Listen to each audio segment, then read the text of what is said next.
तो आइए स्टूडेंट, स्वागत है आप लोगों का विजय स्टडी पॉइंट में। और आज के इस वीडियो में मैं आप सभी को क्लास 10th आपदा प्रबंधन का अध्याय 2 जिसका नाम है प्राकृतिक आपदा एवं प्रबंधन, बाढ़ और सुखाड़। ठीक है स्टूडेंट, यानी कि इससे पहले वाले चैप्टर में मैंने आप लोगों को बताया था प्राकृतिक आपदा एक परिचय, यानी कि उसमें मैंने फुल एक्सप्लेनेशन के साथ ये बता दिया था कि प्राकृतिक आपदा और उसका परिचय, साथ ही साथ उसका जितना भी वीवीआई ऑब्जेक्टिव था उसे मैंने समाप्त कर दिया था। और आज के इस वीडियो में मैं आप सभी को प्राकृतिक आपदा जो है ना हम लोगों का ये बाढ़ और सुखाड़, इसका प्रबंधन कैसे करेंगे, इससे रिलेटेड जितना भी ऑब्जेक्टिव है ना उसे मैं आप लोगों को बताने वाला हूँ। ठीक है स्टूडेंट, इसलिए चैनल को सब्सक्राइब जरूर कर लेंगे और वीडियो के अंत तक बने रहेंगे। आइए हम सभी स्टार्ट करते हैं पहला प्रश्न से। हम लोगों का पहला प्रश्न है कि नदियों में बाढ़ आने का प्रमुख कारण क्या है। जो नदी वगैरह में बाढ़ आता है स्टूडेंट, उसका सबसे प्रमुख कारण क्या है? जल की अधिकता, नदी की तली में अवसाद का जमाव, तीसरा है वर्षा की अधिकता, उपयुक्त में से कोई नहीं। तो इसका राइट आंसर हो जाएगा ऑप्शन नंबर बी, नदी की तली में अवसाद का जमाव। मेरे प्यारे बच्चों, जब नदी के तल में यानी कि नदी के अंदर में जब ज्यादा अवसाद जमा हो जाता है ना, तब पानी खुद ब खुद ऊपर हो जाता है। जैसे कि आप यहाँ समझिए, ये नदी है और नदी के नीचे में जो ये पूरा जल भरा हुआ है, ठीक है, ये जल भरा हुआ है। अब अगर इसमें कुछ अवसाद के रूप में जैसे कंकर, पत्थर, बालू, अगर ये इसके नीचे में आके जमा होगा तो पानी तो ऊपर बढ़ेगा, और पानी जब ऊपर बढ़ेगा तो यही क्या हो जाता है, तो नदी में बाढ़ आने का प्रमुख कारण बन जाता है। ठीक है, तो इसका राइट आंसर क्या हो जाएगा आप लोगों का? Option number B. ठीक है स्टूडेंट, अगर आप मेरे चैनल पर नए हैं तो चैनल को सब्सक्राइब जरूर कर लीजिएगा। ठीक है स्टूडेंट, साथ ही साथ वीडियो को अपने दोस्तों को भी शेयर करेंगे। चलिए, और कमेंट करके बताएंगे कि सर समझ में आ रहा है, ठीक है, या फिर नहीं भी आ रहा है तो बोल सकते हैं, क्योंकि देखिए मैं जितना भी प्रश्न करवाता हूँ वो एग्जाम के लिए काफी इंपॉर्टेंट होता है। आप यहाँ स्क्रीन पर देख सकते हैं कि दूसरा नंबर का प्रश्न हम लोग का 2013 में, 15 में, 17 में, 21 में, 22 में और 24 में, यानी कि लगातार पूछा गया है। ठीक है स्टूडेंट, क्या पूछा गया है? लगातार पूछा गया। काफी इंपॉर्टेंट प्रश्न है, इसलिए वीडियो को पूरा जरूर देखिएगा। दूसरा प्रश्न है कि बिहार का कौन सा क्षेत्र बाढ़ से ग्रस्त क्षेत्र है। बोलिए मेरे प्यारे बच्चों कि बिहार का कौन सा क्षेत्र है जो बाढ़ से ग्रस्त क्षेत्र है। तो इसका राइट आंसर हो जाएगा आप लोग का ऑप्शन नंबर डी, उत्तरी बिहार जो है ना, उत्तरी बिहार। बिहार का एक क्षेत्र है उत्तरी बिहार। यहाँ पर क्या होता है स्टूडेंट, अक्सर बाढ़ आने की संभावना बना रहता है। ठीक है, यानी कि हर साल वहां बाढ़ आना जरूरी है। कहाँ पर? तो उत्तरी बिहार में। ठीक है, याद रखिएगा, बहुत इंपॉर्टेंट प्रश्न है। 2024 में पूछा गया है, हो सकता है कि 26 में भी पूछ ले। क्यों? देखिए यहाँ 22 में पूछा था तो 23 में नहीं पूछा, 24 में पूछा ना, तो 25 में नहीं पूछा तो 26 में जरूर पूछ सकता है, इसलिए यह प्रश्न को याद रखेंगे। चलिए अब बताइए तीसरा नंबर का कि निम्नलिखित में से किस नदी को बिहार का शोक कहा जाता है? गंगा नदी को, गंडक नदी को, कोसी नदी को, या फिर पुनपुन नदी को? तो 3 का राइट आंसर हो जाएगा कोसी नदी को जो है ना बिहार का शोक कहा जाता है। किस नदी को स्टूडेंट? कोसी नदी को बिहार का शोक कहा जाता है। इसलिए शोक कहा जाता है क्योंकि बिहार में जो बाढ़ आता है ना अक्सर कोसी नदी के वजह से ही आता है, इसलिए इसको शोक कहा जाता है। ठीक है, और आप लोग कमेंट करके बताएंगे कि बंगाल का, मेरे प्यारे बच्चों, किसका? बंगाल का शोक किसे कहा जाता है? क्या आप बता सकते हैं? कमेंट करके बताइएगा कि बंगाल का शोक किस नदी को कहा जाता है। मैंने पिछले वाले अध्याय में बताया था। चलिए अब हम लोग आगे देखते हैं। 4 नंबर का प्रश्न क्या है? बाढ़ क्या है मेरे प्यारे बच्चों? बाढ़ क्या है? प्राकृतिक आपदा है, मानव जनित आपदा है, सामान्य आपदा है, या फिर इनमें से कोई नहीं? तो 4 का राइट आंसर हो जाएगा आप लोग का ऑप्शन नंबर ए, प्राकृतिक आपदा। बाढ़ क्या है? तो बाढ़ एक जो है मेरे प्यारे बच्चों प्राकृतिक आपदा है, क्योंकि बाढ़ जो है ये आपके या मेरे वजह से नहीं आता है, बाढ़ प्राकृतिक के वजह से आता है। ठीक है, ये कब आ जाएगा ये किसी का जो है कि कहना संभव नहीं है। ये कोई नहीं बता सकता कि बाढ़ कब आएगा, नहीं आएगा। जब पानी का जो है कि स्तर ऊपर हुआ कि बाढ़ आ जाएगा। तो बाढ़ एक प्राकृतिक आपदा है। जिस प्रकार ठनका गिरता है, सुने होंगे आप लोग, ठनका गिरता है जिसको हम लोग कहते हैं ना कि बिजली कड़कता है, ये भी एक प्राकृतिक आपदा है। साथ ही साथ सुखाड़ भी एक प्राकृतिक आपदा है। ठीक है, भूस्खलन भी एक प्राकृतिक आपदा है। अब बताइए 5 नंबर का कि सूखा, जिसको हम लोग सुखाड़ भी कहते हैं, किस प्रकार का आपदा है? बताइए, ये जो सुखाड़ है ये किस प्रकार का आपदा है? आप बताइए, क्या ये मानवीय आपदा है, मानव की वजह से आता है, सामान्य आपदा है? ये एक प्राकृतिक आपदा है। सुखाड़ भी क्या है मेरे प्यारे बच्चों? एक प्राकृतिक आपदा है, क्योंकि ये भी प्राकृतिक की वजह से आता है। और ये प्रश्न भी 2016 में, 17 में, 20 में पूछा गया है, यानी कि इस सभी के सभी प्रश्न काफी इंपॉर्टेंट है। चलिए 6 नंबर का बताइए कि सूखे की स्थिति किस प्रकार आती है? जो सूखा की स्थिति आती है ना मेरे बच्चों, कैसी आती है? धीरे धीरे या ये अचानक आती है, धीरे धीरे आती है, या पूर्व सूचना के अनुसार आती है, या फिर इनमें से कोई नहीं। तो इसका राइट आंसर हो जाएगा स्टूडेंट मेरे, धीरे धीरे आता है। कभी आप सुने हैं कि सूखा जो है अचानक आ गया? अचानक सूखा कभी नहीं आता है, ठीक है। अगर आता है तो वो धीरे धीरे, जो सुखाड़ की स्थिति है वो धीरे धीरे आता है। हालांकि जो बाढ़ होता है, बाढ़ अचानक आ सकता है मेरे प्यारे बच्चों, बाढ़ अचानक आ सकता है, लेकिन सुखाड़ कभी भी अचानक नहीं आएगा, धीरे धीरे पानी खत्म होगा, ठीक है। सुखाड़ की स्थिति धीरे धीरे आता है, याद रखिएगा, काफी इंपॉर्टेंट है। अक्सर बच्चे जो अचानक में टिक मार देते हैं, मैंने इस चीज को गौर किया है। 7 नंबर का प्रश्न है कि सूखे के लिए जिम्मेदार कारक क्या है? आखिर सूखा जो आता है इसके लिए जिम्मेदार कारक क्या है? वर्षा की कमी, भूकंप, बाढ़, या फिर ज्वालामुखी क्रिया। तो आप लोग ऐसे दिमाग लगा सकते हैं कि भूकंप से तो स्टूडेंट कभी भी सूखा नहीं आएगा। भूकंप कितना आ जाएगा तो क्या उससे सुखाड़ आ जाएगा? सोच के देखिए, तो ये कभी नहीं होगा। ज्वालामुखी की क्रिया ये भी नहीं होगा। बाढ़, ठीक है, बाढ़ से क्या सुखाड़ आता है? तो वर्षा की कमी, जब वर्षा का कमी होता है ना मेरे प्यारे बच्चों, वर्षा का क्या होता है मेरे प्यारे बच्चों, वर्षा का जब कमी होता है ना तो सुखाड़ हो जाता है।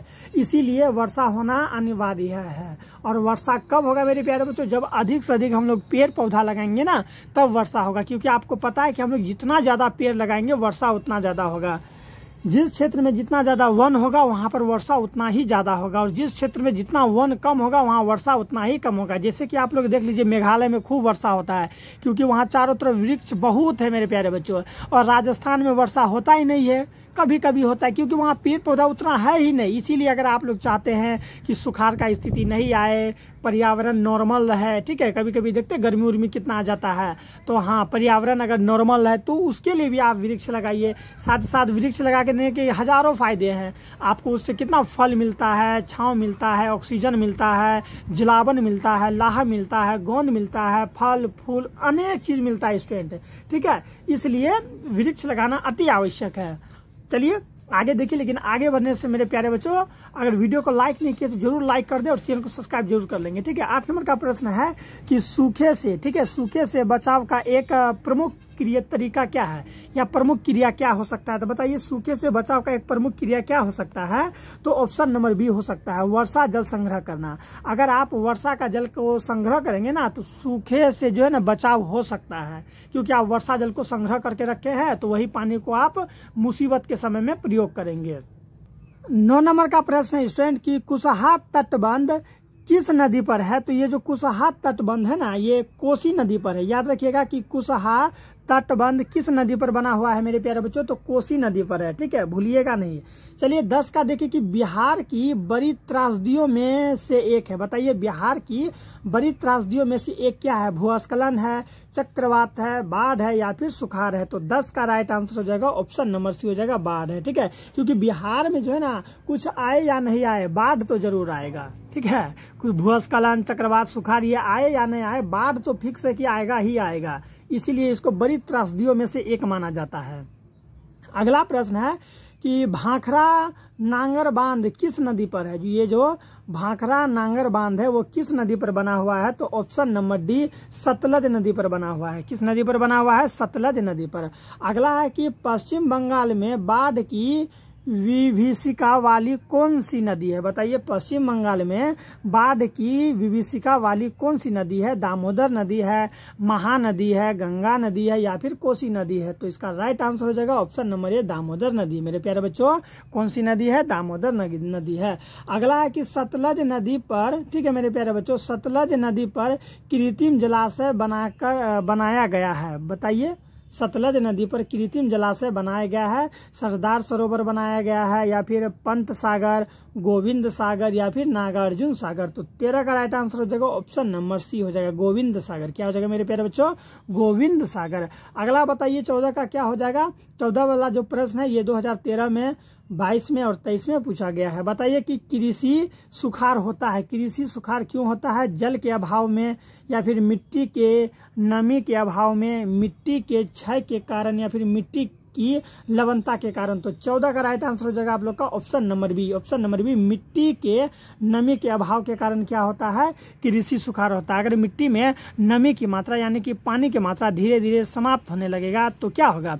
सुखाड़ की स्थिति पनपेगा, और जैसे ही सुखाड़ की स्थिति पनपेगा तो उसमें जो भी पौधा, लगा हुआ है वो धीरे धीरे क्या हो जाएगा, समाप्त हो जाएगा। समझ में आया? चाहे वो कोई भी फसल भी लगा हो तो वो धीरे धीरे सूख जाएगा स्टूडेंट, नमी की वजह से। चलिए 15 का बताइए क्या होगा कि बाढ़ से सबसे अधिक हानि होती है। जब बाढ़ आता है ना तो सबसे अधिक हानि किसकी होती है? फसलों की अधिक होती है, पशुओं को या फिर भवनों को या फिर इनमें सभी को। तो 15 का राइट आंसर हो जाएगा ऑप्शन नंबर डी, इनमें से सभी को। ठीक है, जब बाढ़ आएगा तो फसल का तो हानि होबे करेगा, सही बात है। पशु का भी हानि होगा क्योंकि कई पशु क्या होता है, बेघर हो जाते हैं। ठीक है, कई बार अचानक जब बाढ़ आ जाता है तो जो मनुष्य होता है वो पशु को छोड़ देता है बांधे हुए, तो वो डूब डूब के मर जाता है। और जैसे कि मनुष्य को तो बुद्धि है, वो ऊंचे स्थान पर चला जाता है और पशु सब बह के कहीं से कहीं चला जाता है।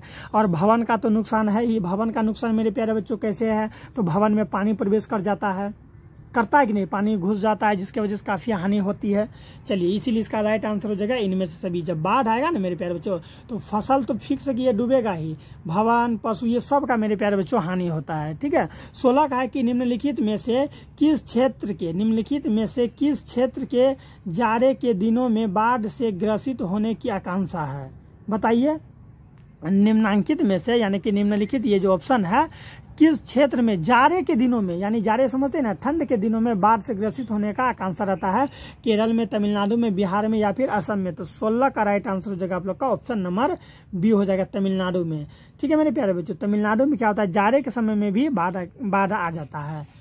अगला है 17 का कि निम्नांकित में से, यानी कि निम्नलिखित हो चाहे निम्नांकित हो दोनों एक ही होता है, निम्नलिखित में से कौन राज्य सूखे से सर्वाधिक ग्रसित है? कौन सा ऐसा राज्य है जो सूखे से सर्वाधिक ग्रसित है? तो बिहार मेरे प्यारे बच्चों सूखे से ज्यादा क्या है, ग्रसित है। ठीक है, 17 का राइट आंसर क्या हो जाएगा, डी।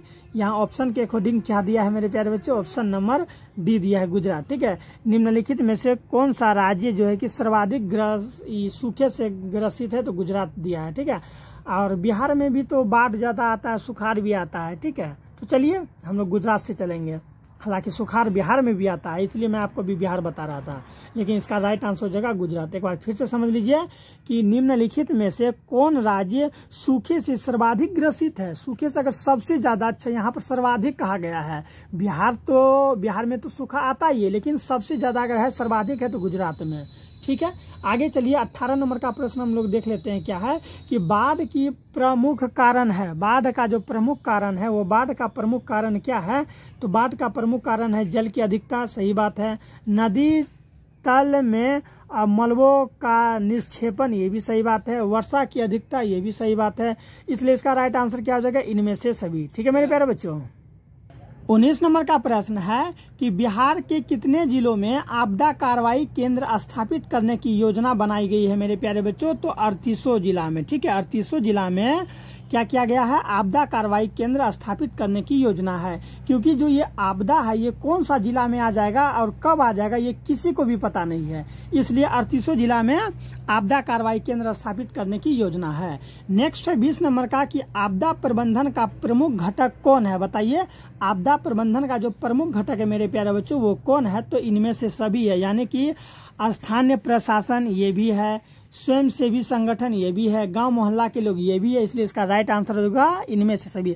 अब इस प्रश्न को थोड़ा सा समझिए, यहाँ पर है कि आपदा प्रबंधन का प्रमुख घटक, यानी कि आपदा से बचाव के प्रमुख घटक कौन कौन से है? तो स्थानीय प्रशासन, जो स्थानीय पुलिस होता है, क्या वो लोग आपदा के समय हमको काम देता है? बिल्कुल काम देता है। अगला है स्वयं सेवी संगठन, हम लोग जो स्वयं सेवी संगठन बनाते हैं उससे भी क्या होता है, आपदा के समय हम लोग एकत्रित होकर दूसरों का मदद करते हैं। तो ये प्रबंधन का उपाय है ना मेरे प्यारे बच्चों।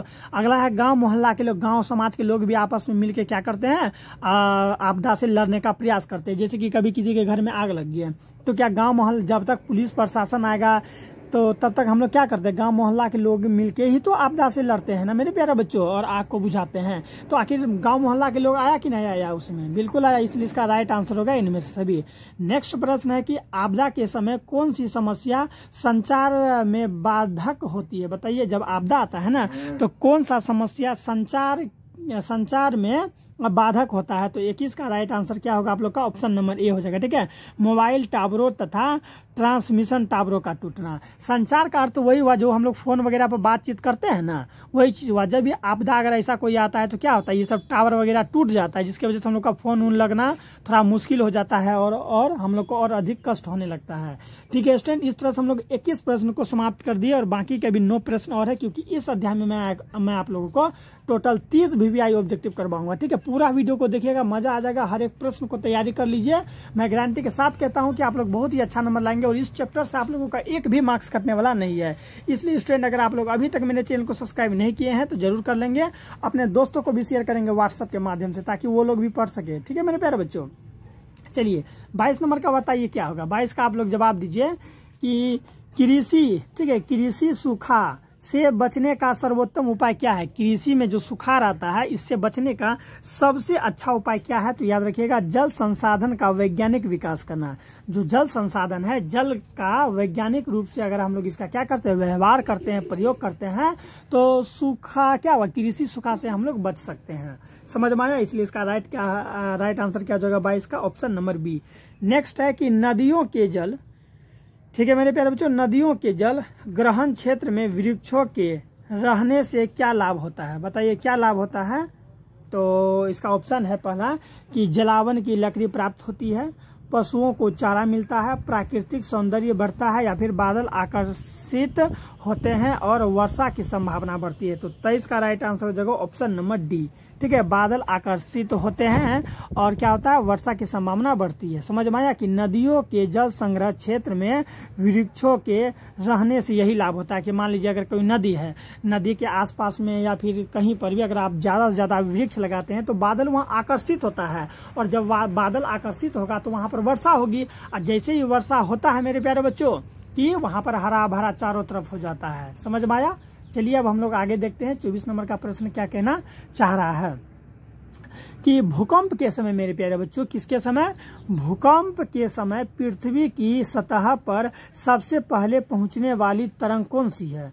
अगर जब भी भूकंप होता है ना, तो भूकंप के समय पृथ्वी की सतह पर, ठीक है, पृथ्वी की सतह पर सबसे पहले पहुंचने वाली तरंग कौन सा है? तो प्राथमिक तरंग, जिसे हम लोग पी भी कहते हैं, तरंग पी भी कहते हैं, द्वितीयक तरंग जिसे हम लोग तरंग एस भी कहते हैं, और दीर्घ तरंग जिसे हम लोग तरंग एल भी कहते हैं, या फिर इनमें से कोई नहीं। तो 24 का राइट आंसर हो जाएगा आप लोग का ऑप्शन नंबर ए, प्राथमिक तरंग जिसे हम लोग तरंग पी भी कहते हैं। कभी कभी ऑप्शन में अगर तरंग पी भी रहेगा तो भी आप लोग उसमें टिक लगाएंगे। ठीक है, 25 का देखिए क्या है कि बिहार निम्न में से किस भूकंपीय पेटी में आता है? जोन 1 में आता है बिहार, या जोन 2 में, जोन 3 में, या जोन 4 में? तो 25 का राइट आंसर जो ऑप्शन नंबर 3 बिहार जो है जोन 3 में आता है। ठीक है, जोन 1 में नहीं आता है। जोन 1 में आता तो पता चलता कि हमेशा भूकंप आ रहा है। ठीक है, चलिए आगे देखिए क्या है। ये थोड़ा सा हवा की वजह से स्क्रीन हिल रहा है, तो आप लोग घबराएंगे नहीं मेरे प्यारे बच्चों।